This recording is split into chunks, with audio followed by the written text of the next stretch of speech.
دودھ کے اندر ملاوٹ کرنے والوں کے خلاف کریک ڈاؤن کا سب سے زیادہ فائدہ بھی دودھ والوں کو ہی ہے، لیکن اس صورت میں کہ اگر یہ کریک ڈاؤن واقعی ملاوٹ کے خلاف ہو اور نیک نیتی پر مبنی ہو۔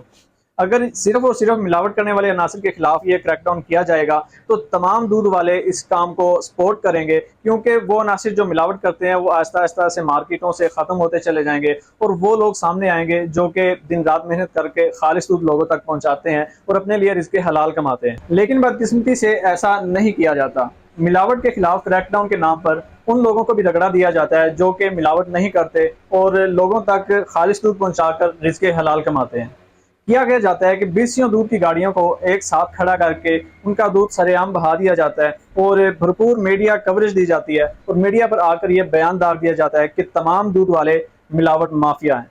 یوں عوام میں یہ تاثر جاتا ہے کہ تمام جو کھلا دودھ ہے وہ ملاوٹ زدہ ہے، کہیں سے بھی خالص دودھ نہیں ملتا، تو مجبوراً عوام کو